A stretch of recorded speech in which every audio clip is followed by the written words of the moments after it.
Hi everyone, Mark Smith with Mission Centered Solutions, and we're welcome you for another episode of Risk and Margin Talks. And with me today, pretty excited, is Assistant Chief of El Paso Fire Department, Jorge Rodriguez. And Jorge's been involved with the kind of leadership courses that we do for over 10 years. I don't know what the exact number is, but it's a long time.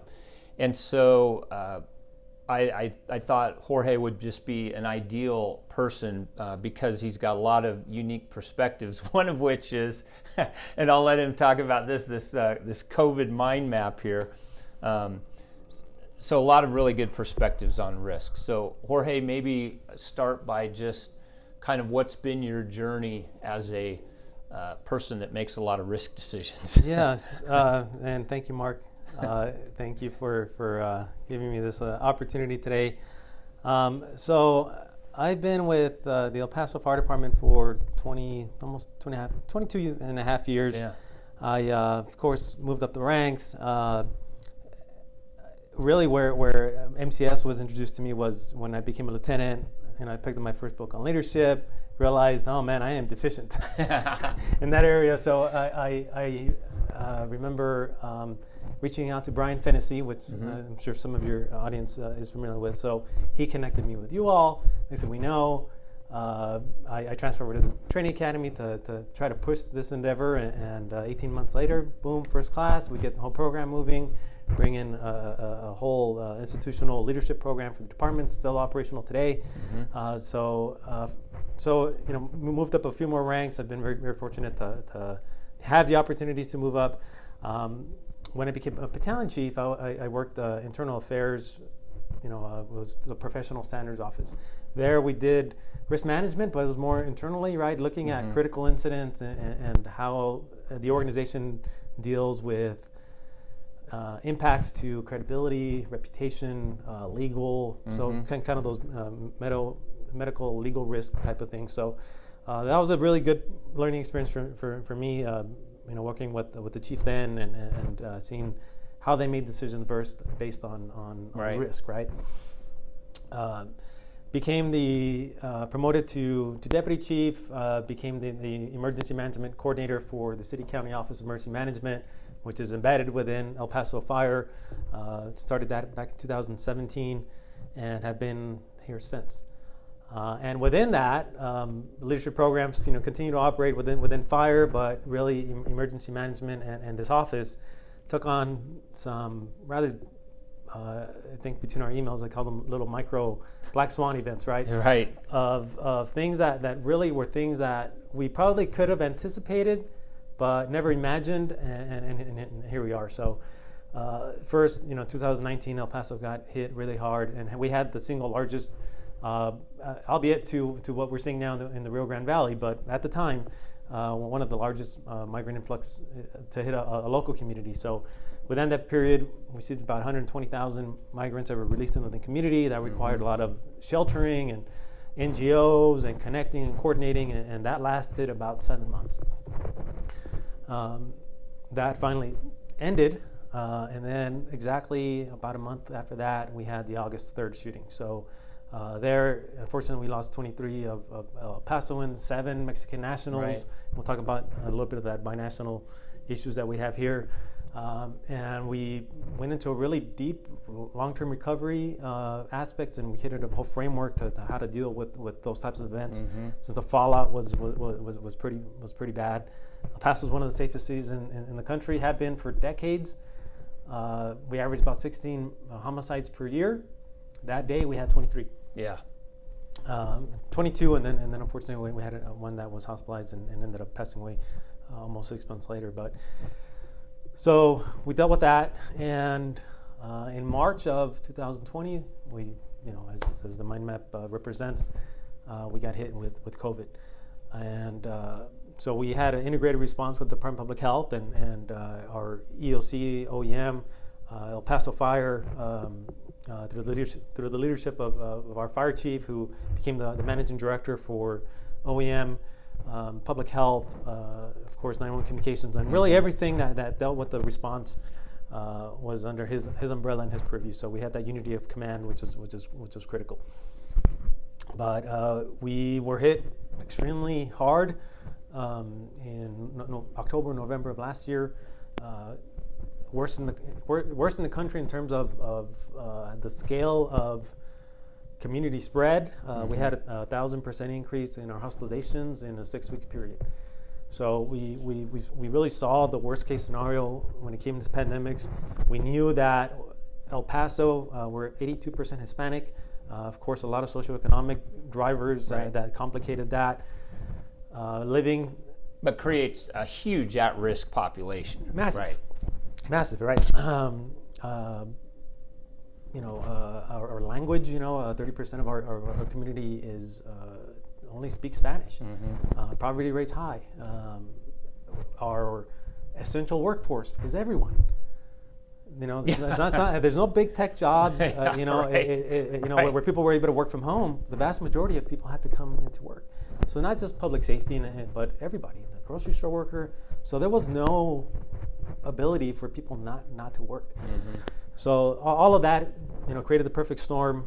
We had a spike which took us almost 6 months to get back to normal levels. Well, and I think it's probably fair to say, because I think a lot of people don't know how bad it was here. Like what we saw in New York with those images early on. I mean, that's basically what it was like here, just on the scale of El Paso versus New York, but that's what it was like. Right. I think at the time we were dealing with, I think we've had 2,700 fatalities. Paso County is about 840,000.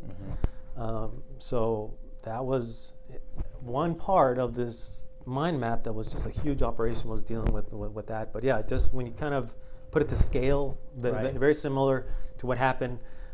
We were, before the spike, we were doing extremely well. All of our initiatives were working: prevention, outreach, hospitalizations were very low, cases were very low, and then something hit and it ran like wildfire. And it took 6 months for us to get back to normal levels.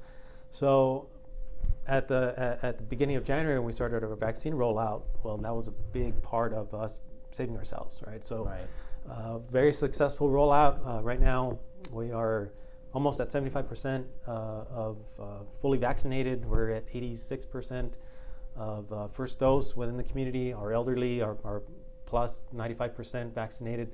So we had one of the best rollouts in the country. We're top 5 in percentage-wise. President Biden's administration goal was to hit 70% by 4th of July. Right, well, we hit that a month prior. Yeah, wow.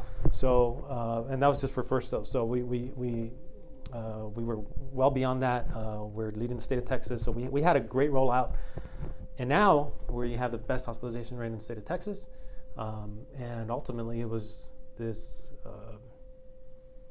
mission-driven culture that was really established early on.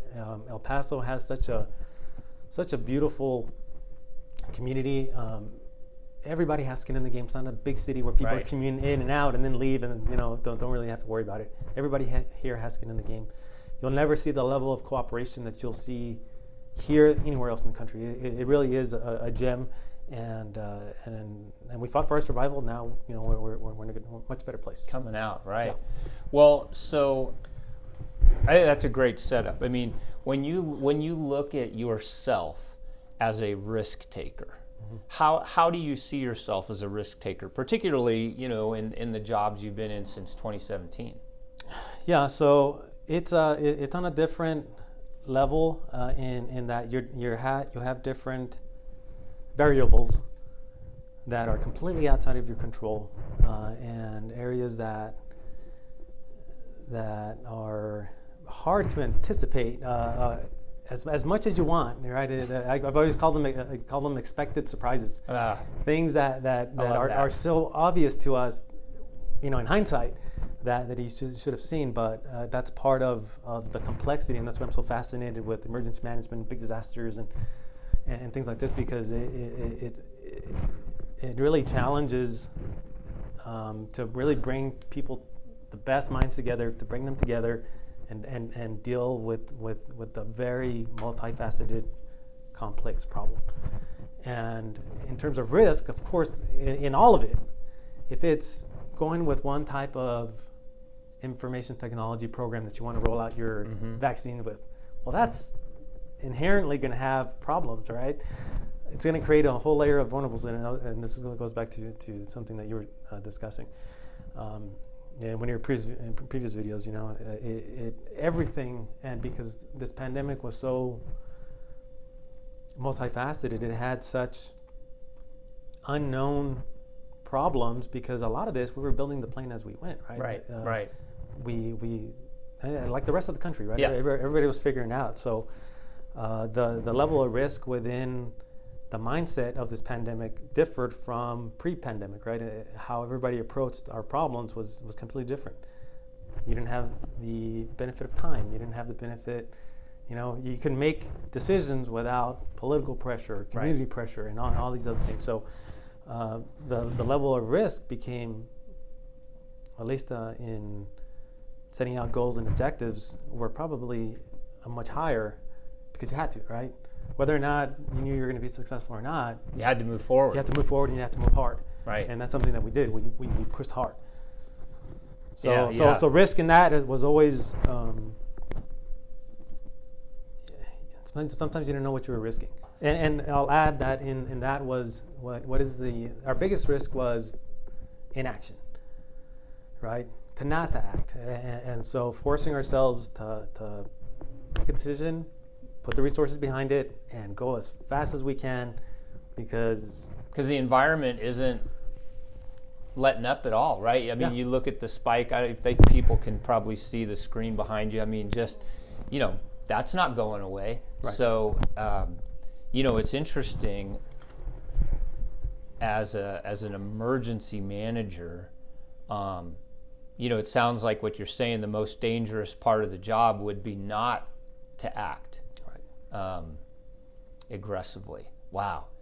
So, in these events that you've experienced, was there a difference in what you thought would be the risks, like when you came into this role, what you thought the things you'd be dealing with were risks, and then what they really turned out to be? Well, yeah. I mean, definitely. There's so much I've learned since I've started, but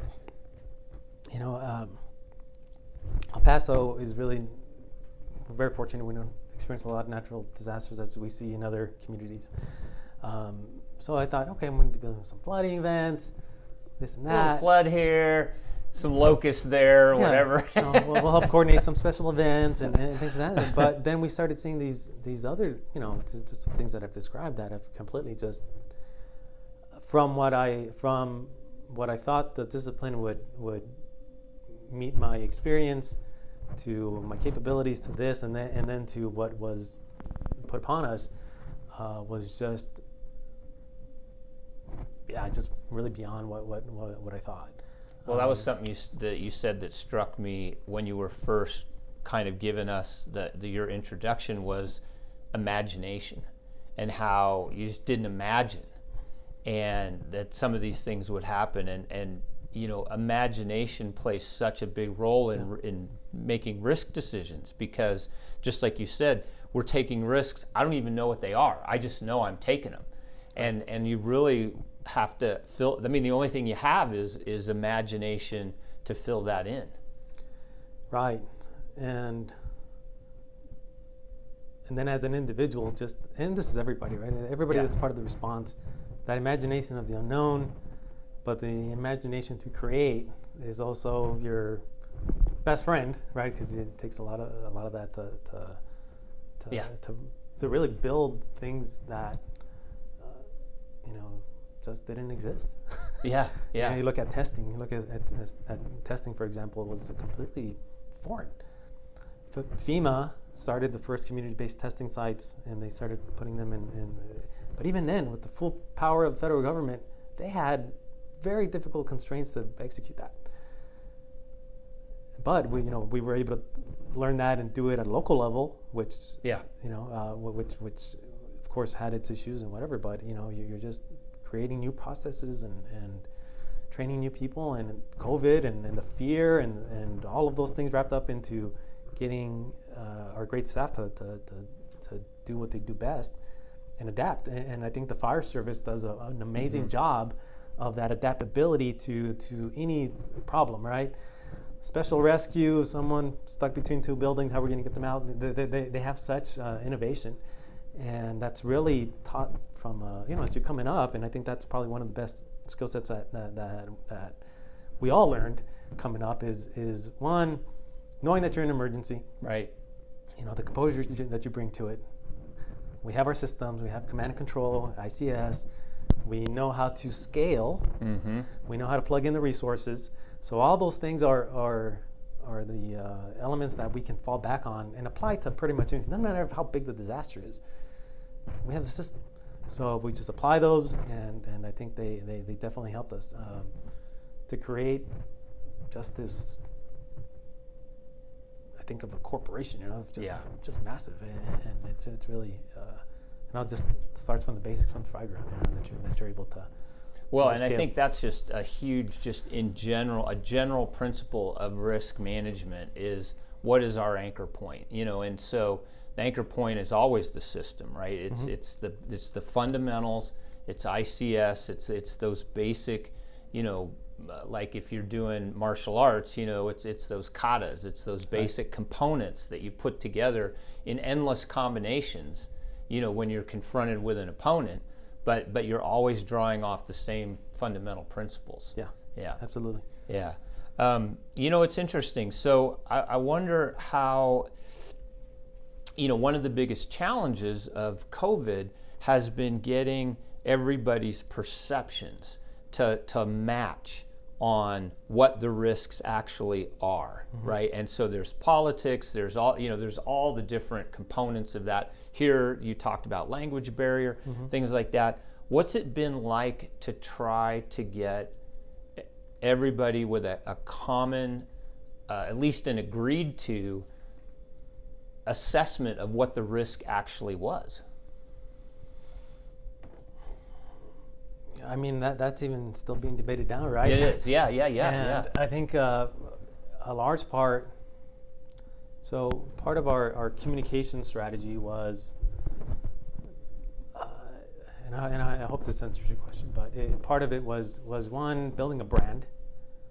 Okay. Building something that is familiar, looks trustworthy, and is impressionable on the community. So that was one great thing that our Joint Information Center and our folks built was a brand.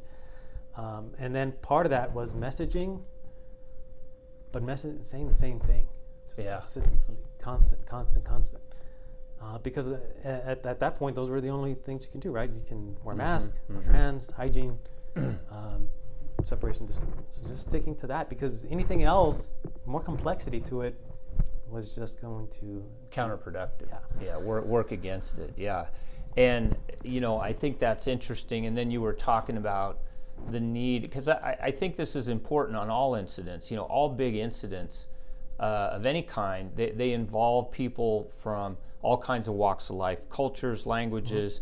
If you're in New York, you got 50 languages. If you're here, you don't have 50 maybe, but you have a massive part, 30% that is only speaking Spanish. So that's a huge part about managing risk, is how do you communicate that same messaging to those folks? How do you reach that community? And part of that communication strategy was, again, we're fortunate enough that our public health authority, our health director at the time, they're bilingual, so they're, every week they're on one of the Spanish TV stations, news outlets, and being interviewed and just giving the same constant information, updating. So being able to build that trust with the community, and I think ultimately, I guess, providing the resources for the community, right? Because there's so much Q&As, which we had to capture at all our call centers and be able to build those Q&As, because everybody, at some point, everybody's asking the same question. So you start building this library of Q&As, and just keeping the messaging consistent across the organization was critical. one additional layer. So if you want to think about COVID, you have your unified command, right? You have your unified command. You have EOC on top of that, bringing, the mothership, bringing in all the additional support. Well, part of what we did as a city is we added a cross-functional team on top of that. And this was made up of senior leaders of the city organization, so deputy city managers and above, that helped us with strategic communications to council, but also to the community. So we had all these aspects, and everybody had one area of specialization, because from the EOC director side or public health, this is way too much for us, for one person to be able to communicate. Yes, we can speak on all of it, but this helped us give a broader way to communicate some of these very critical parts of the operation, and so that was very, very, very successful. Yeah. One of the things that we talk about as a challenge is measuring risk in real time. How hard it is to measure risk in real time, and how sometimes you think everything's good, and then instantly, the little thunderbolt of chemicals hit your brain, and you go like, oh my God, this is bad. Has there been a moment like that for you in this role that you've had? Oh yeah, multiple times. Well, give me an example. So testing was probably one of the biggest things, right? It all started with, you needed a test to be able to know who has COVID, right? Okay, yeah. And then after that, you have contact tracing, right? So starting with the testing part, that was probably the first biggest initiative throughout the country. So everybody's competing for the same assets. Everybody's competing for the same antigens for the lab testing and all that. Right. So for us, once we were able to bring in the resources, technology kind of, the initial rollout, we had long wait lines. Right. 2 to 3 hours. Community's upset. You have IT issues behind it, and so it's like this just problem, and it takes time to fix problems, right? Because you got to go all the way down to the granular level and fix processes and clean it up, make it efficient, and get all that. So that is probably the first one. Contact tracing, of course, that's another one, right? And you have to build an army to deal with as many cases as we dealt with, and it took us a while to get to that point when we finally hit our spike.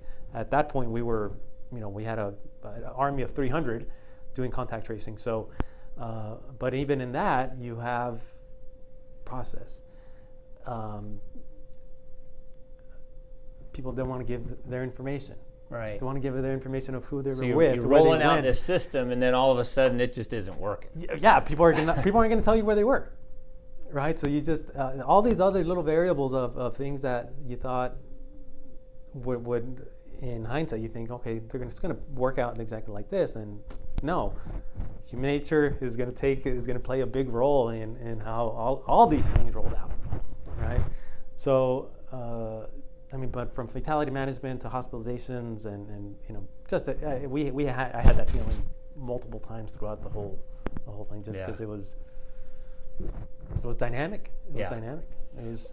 Well, so how, particularly in your role here, where you're actually talking across agencies, across disciplines, and so forth, how do you talk about risk? I mean, what's your language to actually talk to other people about risk versus gain and measuring risk and quantifying it as best you can in this kind of an environment?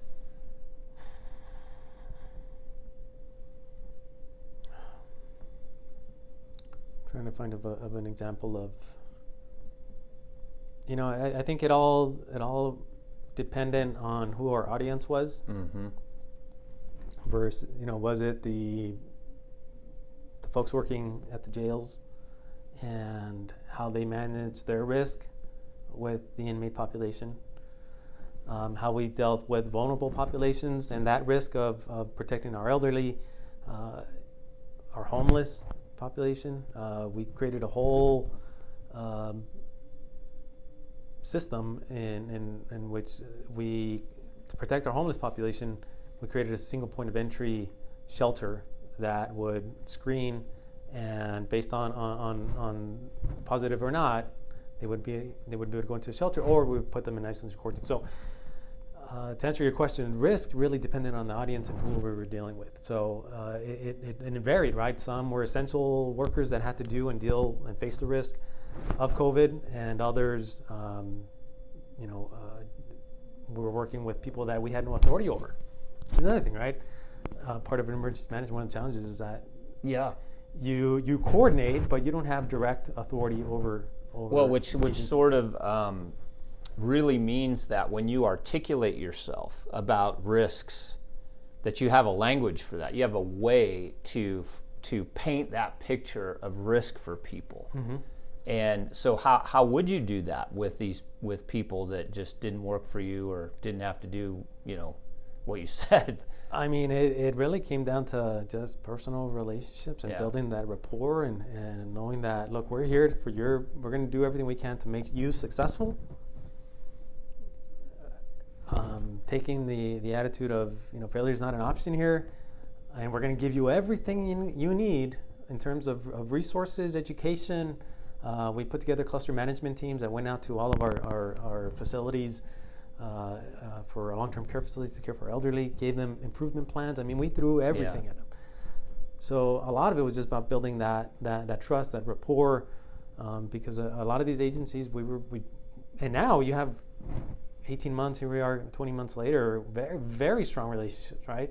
What that comes down to is, and I think pretty much every, agency I've worked with has been in the same boat, where you just had to commit to a course of action, right? Mm-hmm. And they're just the unknowns, that volatile, that uncertain, that complex, that ambiguous environment. You just had to move forward. And so how did you, we talked about creating margin, right? That little maneuvering room in case it doesn't work, that you've still got some time to come up with some different options. What were some of the things that you all did to try to create margin, because there's so much uncertainty, to at least if something wasn't working, you had some maneuvering room to go to the next thing?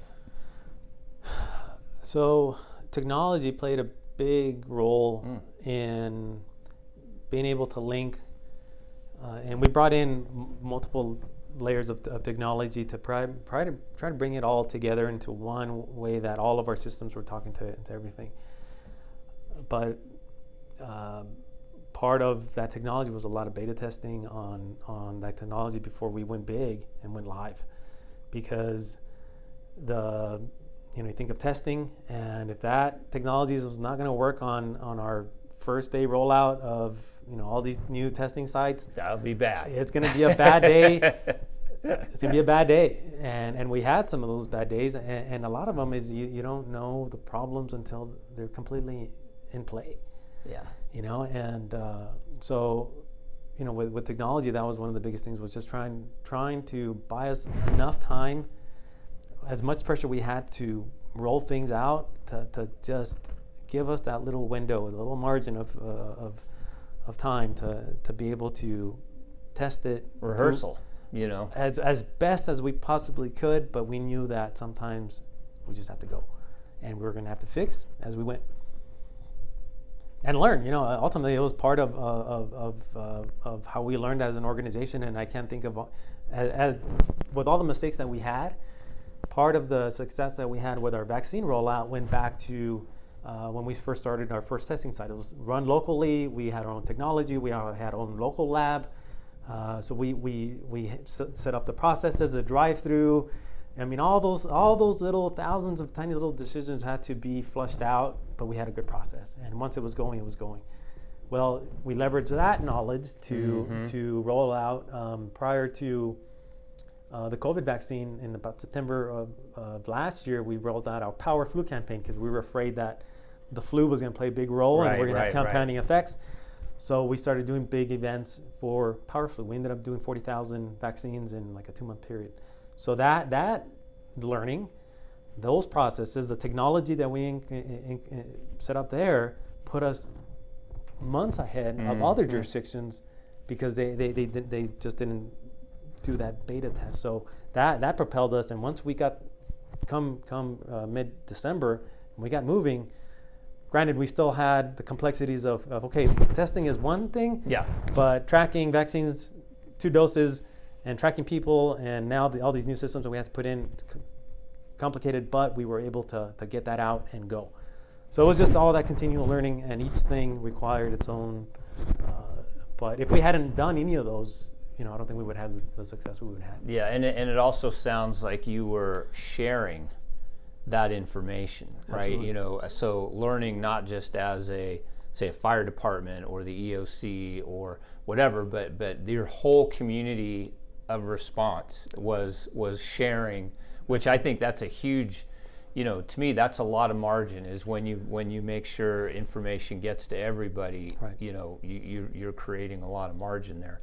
And that kind of ties in one of the interesting questions when we look at making risk decisions is how much we learned by stories coming up, because you can't be in every black swan event, right? You can't have every call, you can't be in a Mayday, you can't, so the only way to do this is training and storytelling. And so what has been the impact on you of storytelling over your career, and if there's any connection to what it's meant to you in this job?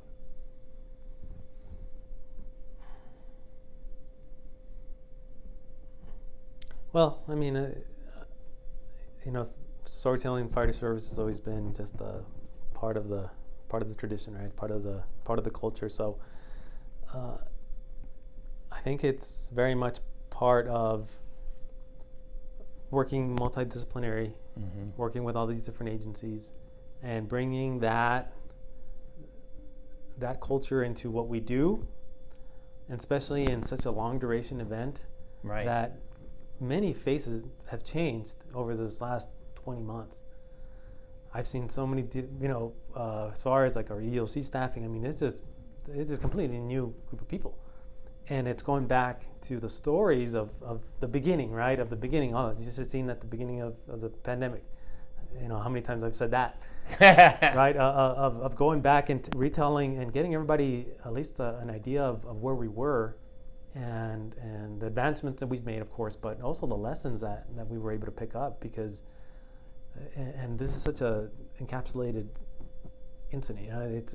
But from the fire service thing, I think that's a big part of I think what we've brought into it, is going back and retelling the story of at the beginning of the pandemic. We did this, and part of our structure when in support of public health, because it was just so big, right? In building out, as an example, the structure for 300 contact tracers. Right. Just think of that, right? Well, we brought in battalion chiefs, plugged them into that, build a structure, give them a working structure of unity of command, span of control, give them the tools so they can manage this monster, which was in itself just one big thing. So a lot of that, and I know within that, having key fire personnel throughout brought that level of, hey, this is and this is what we do, right? And then we just go back and we did this. This is how we did it, and it just becomes part of it. So yeah, that's pretty awesome. When you think about how those stories add to your own database, but in this case, this event has been so long, like a war, that it really has been similar to what you see in the military, where the lessons are being shared, because how many generations of troops have been in Afghanistan, for example, and sharing those stories. That's pretty cool. Last thing, you talked about kind of the implementing mission-driven culture a little bit, and some of that kind of stuff. One of the big things that we look at in risk is, what is the difference between working to be compliant with policy and rules versus working with principles and the idea of managing risk and creating margin. And any thoughts on the difference between those two? So in that respect, I think the pandemic really just brought, so there was pre, we had, as we say, pre 9/11, well, not pre-pandemic, and when you're in the pandemic, I think that was, so stress reactions for everybody was let's buckle down, let's stick to what we know, because this is what we know, and this makes us feel comfortable, and we're going to follow this process. And a lot of it was changing the bringing everybody into this new world that we were in, this brave new world of that we were facing, and it was incumbent on us to work beyond our standard operating procedures, because there was no procedures for this. We have the systems, and that's what we're going to rely on, right? We have our emergency plans, we have our ICS. Right. So those are the things that we went back on.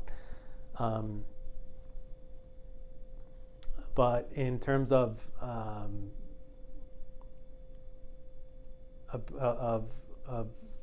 focusing on the end state of what we were trying to do, and it was to save lives, as many as we possibly could, and always compelling the workforce to focus on that end, right?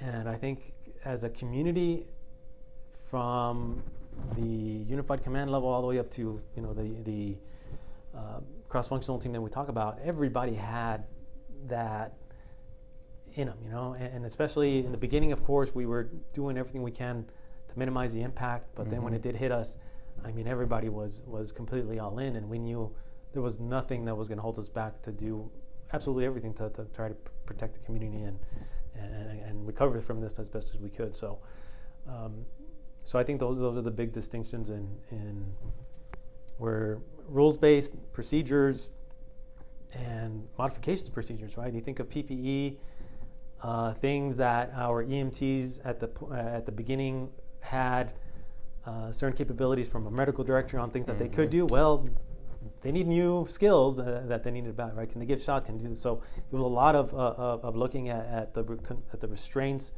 and things that were holding us back from doing certain things, and changing them quickly, right, and just moving, because we had to balance the risk, but again, we had to keep eyes on the bigger picture. Well, that's awesome. Well, thanks, Jorge. This is pretty cool, man. I appreciate it. Just the grand, when I walked in and saw the mind map, it's like, yeah, this is some good stuff. No, thank you, and I've been a student of yours for over a decade now, and thank you for everything that you all I appreciate in your partnership with our department. Yeah. And wish you the best. Well, thanks, man. That's a pleasure. All right. Thank you. All right. Till next time.